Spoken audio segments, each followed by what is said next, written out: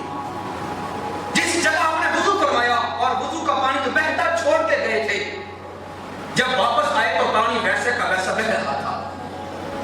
اب پانی بھی ویسے بہ رہا ہے، دروازے کی کنڈی بھی ہل رہی ہے، بستر بھی گرم ہے، لیکن سرکار مسجد حرام سے اقصیٰ تک کی سیر کر کے اقصیٰ سے ساتواں آسمان، پھر سدرۃ المنتہا، پھر عرش کی اونچائیاں، پھر رب کی آغوش رحمت، اور پھر لامکان کی سیر، جنت و جہنم کے مناظر، یہ سارے منظر بھی دیکھے. جب دنیا میں واپس آئے تو دنیا کا وقت جہاں سے رکا تھا وہاں سے دوبارہ چلنا شروع ہو گیا. ائمہ کرام لکھتے ہیں سرکار عالم صلی اللہ علیہ وسلم کی جو ذات ہے، خالق نے محبوب کی ذات کو پوری کائنات کی جان بنایا ہے. النبی اولا بالمؤمنین بانفسہم، کہ حضور نبی اکرم صلی اللہ علیہ وسلم کی جان، آپ کی ذات مومنوں کی جانوں سے بھی زیادہ قریب ہے. اسی آیت کریمہ کی تفسیر میں ائمہ کرام لکھ گئے کہ مومنوں کی جانوں سے زیادہ قریب تو محبوب ہے ہی، بلکہ اس سے اگلی بات کہ محبوب ساری کائنات کی جان کی حیثیت سے ہے. جب تک آپ دنیا میں ہیں تو کائنات کا نظام چل رہا ہے. جان جب تک بدن میں ہوتی ہے بدن حرکت کرتا ہے. سرکار کائنات میں تھے تو کائنات کا نظام چل رہا تھا. یہ سورج بھی اپنی رفتار سے چلتا اور اپنی رفتار سے غروب ہوتا، چاند بھی اپنے وقت سے طلوع ہوتا، وقت پہ غروب ہوتا، دن اور رات اپنے وقت پہ آ رہے تھے. یہ ہوائیں اپنے وقت سے چل رہی تھی، بارشیں اپنے وقت پہ چل رہی تھی، برس رہی تھی. کائنات کا نظام اپنی وقت اور اپنے رفتار سے چل رہا تھا، کیونکہ کائنات میں جان موجود تھی. جب سرکار اس کائنات سے لامکان کی طرف گئے، جب آپ کا تعلق اس کائنات سے کٹ گیا، جب جان کائنات سے نکل گئی تو کائنات بے جان ہو گئی. کائنات بے جان ہو گئی. جو پانی جہاں پہ چل رہا تھا جب تک جان تھی چل رہا تھا، اب جان اس کائنات سے نکلی تو پانی وہیں کا وہیں رک گیا. جو کنڈی جدھر کو ہل رہی تھی تب تک ہل رہی تھی جب تک جان کائنات میں موجود تھی. جب سرکار دنیا سے تشریف لامکان کی طرف لے گئے، جب جان کائنات کی چلی گئی تو کنڈی وہیں کی وہیں رک گئی. جسم کے اندر بستر کے اندر جو گرمی تھی تب تک تھی جب تک جان کائنات میں تھی. اب جان نکلی تو بستر کی گرمی وہیں کی وہیں ٹھہر گئی. جو بندہ جس کرپٹ کے بل لیٹا ہوا تھا وہیں کے وہیں لیٹ گیا. جس کی سانس اندر جا رہی تھی وہ اندر کے اندر ہی رہ گئی. جس کی سانس باہر نکل چکی تھی باہر کی باہر ہی رہ گئی، کیونکہ جان کائنات سے نکل چکی تھی. جب کائنات کا نظام رک گیا، چونکہ جان کائنات کی جو محمد مصطفیٰ کی ذات ہے یہ لامکان میں پہنچ چکی ہے. جب تک کائنات میں تھے کائنات کا نظام چل رہا تھا. کائنات والے چونکہ بے جان ہو چکے ہیں وہ وہاں پہ لیٹے ہوئے ہیں. جو جہاں پہ رک گیا سو وہاں پہ رک گیا. سرکار نے اسی عرصے میں لامکان کی سیر کی، اسی عرصے میں آپ نے جنت کی سیر کی، اسی لمحے آپ نے جہنم کی سیر کی، اسی وقت میں آپ نے ساتوں آسمانوں کی سیر کی، اسی وقت میں آپ نے سدرۃ المنتہا سارے ملائکہ کی امامت بھی کروائی. سارے مناظر دیکھنے کے بعد جب آپ اس کائنات میں دوبارہ آئے اب کائنات میں جان آ گئی. جب کائنات میں دوبارہ جان آئی تو جہاں سے سرکار نظام چھوڑ کے گئے تھے وہاں سے دوبارہ چلنا شروع ہو گیا. وہاں سے کائنات کا نظام دوبارہ چلنا شروع ہو گیا، چونکہ جان ہے وہ جہان کی، جان ہے وہ جہان ہے. سرکار جب تک دنیا میں تھے نظام چل رہا تھا، دنیا سے جو بھی تشریف لے کے گئے نظام رک گیا. جب دوبارہ سیر کر کے آئے تو نظام جیسا رکا تھا اس سے آگے پھر دوبارہ چلنا شروع ہو گیا. حضرات ذوالفقار سرکار دنیا میں آئے، اسی بستر پہ دوبارہ آپ نے رات فرمایا جو بقیہ رات بچی تھی. صبح فجر کی نماز کا وقت ہوا، سرکار نے نماز فجر ادا فرمائی. صحابہ کرام پیچھے نماز پڑھنے والے، سرکار نے فجر کے بعد لوگوں میں یہ درس دیا اور سرکار نے آیت کریمہ پڑھ کے سنائی سبحان الذی اسری بعبدہ لیلا من المسجد الحرام الی المسجد الاقصی. پاک ہے وہ ذات جو اپنے بندہ خاص کو مسجد حرام سے لے کر مسجد اقصی تک لے گئی. کیوں لے کے گئی؟ لنریہ من آیاتنا، اس لیے لے کے گئی کہ وہ ذات اپنے بندہ خاص اپنے محبوب کو اپنی آیات بینات دکھائے. آپ نے یہ سارا قرآن کا منظر اور معراج کا سارا تفصیلاً بیان امت کے سامنے رکھا. اتفاق سے کچھ لوگ وہاں پہ غیر حاضر تھے صحابہ کرام میں سے، جن میں حضرت ابوبکر صدیق بھی تھے، اور کفار مکہ کا یہ مشورہ تھا. وہ بطور استہزاء اکثر نمازوں میں سرکار کے پاس کھڑے ہو جاتے. جب سرکار نماز پڑھاتے تو وہ نماز میں یا تو شور کرتے یا پھر تالیاں بجاتے، اور سرکار جب قرآن پڑھتے تو قرآن کا وہ مذاق بنایا کرتے. آج جب سرکار معراج کا منظر لوگوں کے سامنے بیان کر رہے ہیں، چند کفار بھی آپ کا یہ منظر سن رہے ہیں اور بڑے حیران ہو رہے ہیں کہ محمد مصطفیٰ دعویٰ کر رہے ہیں کہ میں مسجد حرام سے اقصیٰ تک گیا ہوں، سارے نبیوں کی میں نے امامت کروائی ہے، پھر میں نے ساتوں آسمانوں کی سیر کی ہے، پھر میں سدرۃ المنتہا پہ گیا ہوں، میں جنت بھی دیکھ کر آیا ہوں، میں جہنم بھی دیکھ کر آیا ہوں، میں نے رب الجلال کی ذات کا دیدار بھی کیا ہے. جب سرکار نے سارا منظر لوگوں کے سامنے رکھا تو کفار حیران ہو گئے. کفار نے کہا آج موقع ملا ہے محمد مصطفیٰ کی ذات پہ معذلہ کیچڑ اچھالنے کا اور ان کو معذلہ جھوٹا قرار دینے کا. ابو جہل اور دیگر اس کے ساتھی، اس نے پروگرام بنایا کہ آج لوگوں میں ہم یہ بات پھیلاتے ہیں کہ اتنا بڑا دعویٰ محمد مصطفیٰ نے کر دیا جو ماننے کے جو مان ہی کوئی بندہ نہیں سکتا. تو ابو جہل جہاں پہ جو مسجد نبوی میں تھے نا سرکار کے امتی صحابہ، ان میں سے سوائے چند ایک کے، اور وہ چند ایک وہ تھے جو نئے نئے مسلمان ہوئے تھے، 2-4 دن ہفتہ جن کو ہوا تھا اسلام لائے ہوئے، ابھی تک اسلام کی حقانیت ان کو واضح نہیں ہوئی تھی، اور ایمان کا جو نور ہے صحیح طرح سے ان کے دلوں میں سرایت نہیں کیا تھا ابھی تک، اور ایمان کی حلاوت ان کے دلوں میں ابھی تک جو نا وہ صحیح طرح سے نہیں بیٹھی تھی. چند ایک اشخاص کے سوا باقی جتنے بھی تھے سارے کے سارے آنکھیں بند کر کے مان لے کہ اگر سرکار فرماتے ہیں کہ میں معراج کر کے آیا ہوں تو واقعی ہی ہم مانتے ہیں کہ سرکار معراج کر کے آئے ہیں. کفار چونکہ وہ تو ازلی بدبخت تھے. ابو بکر صدیق رضی اللہ تعالیٰ عنہ آج اس معراج کے واقعے سے پہلے ان کو لوگ عبداللہ کے نام سے جانتے تھے. عبداللہ ابن قحافہ ان کا لقب ہے، یہ ان کا نام ہے، ابن قحافہ ان کے باپ کا نام ہے. تو ابو جہل حضرت عبداللہ ابن ابی قحافہ یعنی ابو بکر صدیق کے پاس گیا. اس نے جا کر پوچھا کہ اے عبداللہ ایک بات مجھے بتاؤ. اس نے کہا پوچھو.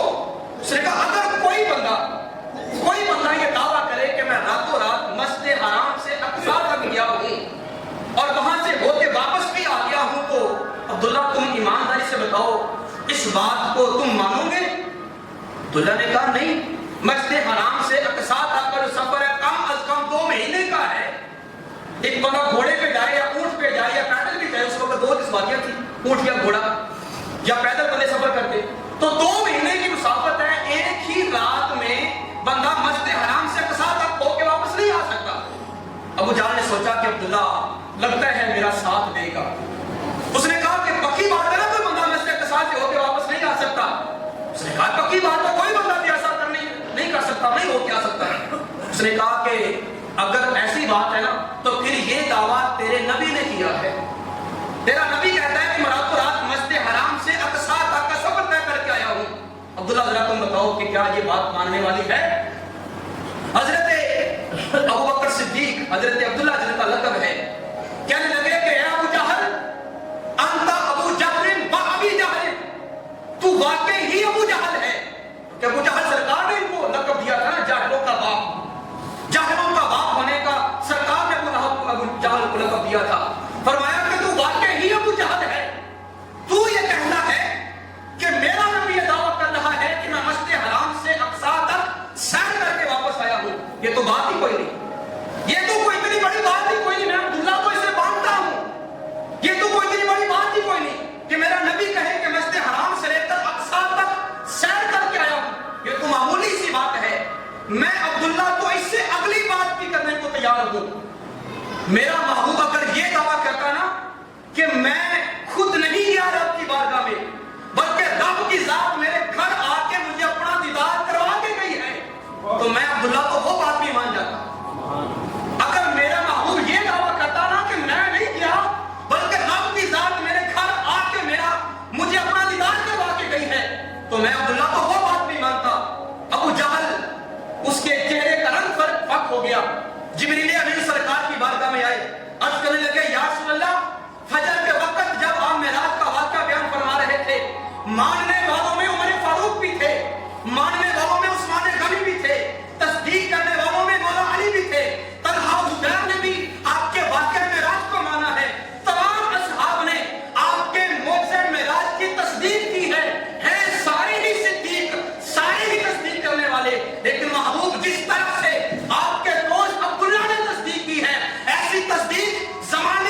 صدیق تو عثمان بھی تھے، صدیق تو علی بھی تھے، سارے صداقت اور تصدیق کرنے والے تھے، لیکن صدیق اکبر صرف ایک ہی کہلوائے۔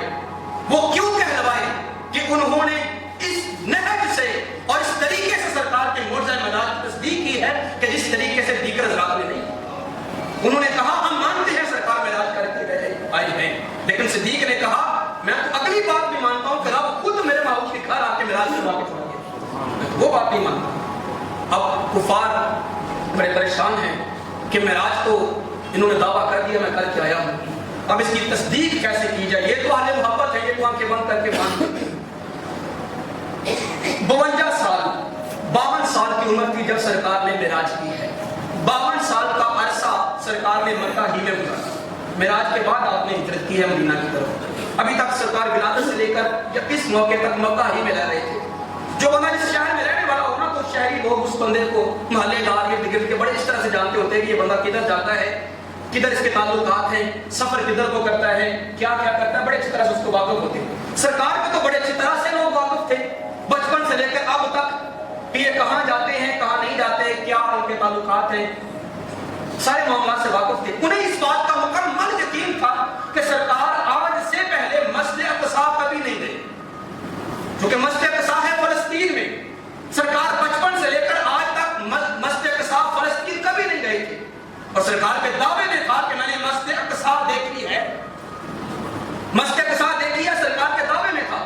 انہوں نے کہا کہ انہوں نے دعویٰ کیا کہ میں نے مسجد اقصی دیکھی ہے، حالانکہ یہ کبھی فلسطین نہیں گئے، فلسطین نہیں گئے تو مسجد اقصی دیکھنے کا دعویٰ ہے۔ چلو آؤ آج ہم ان سے پوچھتے ہیں کہ اگر مسجد اقصی دیکھ کر آئے ہیں تو بتائیں مسجد اقصی کیسی ہے، مسجد اقصی کیسی ہے کہ جس دن معراج رات کو ہی اگلے دن ہی کی بات ہے، سرکار دوپہر کا وقت ہے، ظہر کی نماز سے تھوڑا سا پہلے 12 بجے کا تقریباً لگا لیں، آپ حتیم کعبہ کے ساتھ یوں ٹیپ لگا کے بیٹھے ہوئے ہیں، حتیم کعبہ کے ساتھ کوئی بندہ کعبہ کو پیچھ نہیں کر سکتا، کیونکہ کعبہ کی حرمت ہے، اس کی ایک عزت ہے، اس کا ایک مقام اور شان ہے۔ جب بھی بندہ وہاں پہ جاتا ہے اس کی طرف قبلہ رو ہوتا ہے، اس کی طرف منہ کر کے کھڑا ہوتا ہے، پیچھے بھی ہٹنا ہے تو اپنے الٹے پاؤں پیچھے ہٹے۔ لیکن سرکار وہ ذات ہیں جب بھی قبلہ جاتے تھے اور کعبہ جاتے تھے، آپ حتیم کعبہ کے ساتھ کعبہ کی دیواروں کے ساتھ ٹیک لگا کے بیٹھ جاتے، کیونکہ آپ کا مقام کعبہ سے زیادہ ہے۔ وہ اگر ہمارا کعبہ ہے نا، یہ خانہ کعبہ اگر ہمارا امت کا کعبہ ہے نا، تو کعبے کا کعبہ محمد کی ذات ہے۔ تو سرکار جب بھی حرم کعبہ جاتے تو کعبہ کے ساتھ ٹیک لگا کے بیٹھ جایا کرتے، سرکار ٹیک لگا کے بیٹھے ہیں۔ چند کفار سرکار کی بارگاہ میں آئے، کہنے لگے اے محمد اگر تو نے مسجد اقصی کو دیکھا ہے تو بتاؤ مسجد اقصی کے دروازے کتنے ہیں، اس کا مین دروازہ کدھر کھلتا ہے، مسجد اقصی کے اندر کھڑکیاں کتنی لگی ہوئی ہیں، الماریاں کتنی ہیں، مثال کے طور پر وہاں پہ پنکھے کتنے لگے ہیں، اور وہاں پہ صفیں کیسی ہیں، بے تکے سے سوالات انہوں نے کرنا شروع کر دیے۔ مسجد اقصی کی طرف جا رہے تھے تو بتاؤ راستے میں کسی قافلے کو دیکھا، چونکہ ہمارے ساتھی فلسطین کی طرف شام کی طرف گئے ہوئے ہیں تجارت کی غرض سے، کسی جگہ تم کو دیکھا ہے تو بتاؤ کہاں پہ دیکھا ہے، ہم ان سے بھی پوچھیں گے کہ فلاں وقت تم وہاں پہ تھے کہ نہیں تھے، تاکہ آپ کے معجزے کی تصدیق ہو۔ اتفاق ایسا ہوا کہ جس طرف سرکار نے ٹیک لگائی تھی نا، تو ٹیک کی پچھلی جانب یعنی فلسطین تھا، جس طرح ہماری بیک سائڈ پہ سعودی عرب ہے یا مصر کے علاقے ہیں یہ دوسرے تیسرے، جس طرح ہمارے پیچھے ہیں، تو سرکار نے جہاں پہ ٹیک لگائی تھی سرکار کی بیک سائڈ پہ تھا فلسطین۔ تو فلسطین اور مکہ میں کم از کم 2 مہینے کی مسافت ہے، 2 مہینے کے بعد بنا فلسطین مکہ سے پہنچتا ہے پیدل چل کے اونٹ کے اوپر بیٹھ کر۔ سرکار سے جب لوگوں نے پوچھا نا بتاؤ مسجد اقصی کے دروازے کتنے ہیں، اس کی کھڑکیاں کتنی ہیں، مین دروازہ کدھر کھلتا ہے، سرکار یوں کر کے اپنا چہرہ مبارک پھیر کر پیچھے کی طرف کرنے لگے کہ میں مسجد اقصی کو یہاں بیٹھ کے دیکھ لوں۔ میں کوئی چھوٹی بات کر گیا، سرکار نے چہرہ پیچھے کی طرف گھمایا تاکہ میں مسجد اقصی کو دیکھ لوں، جیسے مسجد اقصی ساتھ ہی کھڑی ہے، جیسے مسجد اقصی ساتھ ہی کھڑی ہے، 2 مہینے کی مسافت ہے، اور اس مسافت میں نہ جانے لاکھوں دیواریں آتی ہوں گی، لاکھوں پہاڑ آتے ہوں گے، لاکھوں درخت آتے ہوں گے، کتنی اونچائیاں کتنی نچائیاں آتی ہوں گی، کتنے پردے کتنی رکاوٹیں ہوں گی، کیونکہ سرکار کی نظر کے سامنے تو کوئی پردہ ہے ہی کوئی نہیں، سرکار کی نظر کے سامنے تو کوئی رکاوٹ ہے ہی کوئی نہیں۔ سرکار نے اپنا چہرہ گھمانا چاہا کہ مسجد اقصی کو دیکھوں۔ اچھا مجھے 2 سال یہاں پہ ہو گئے، آج تک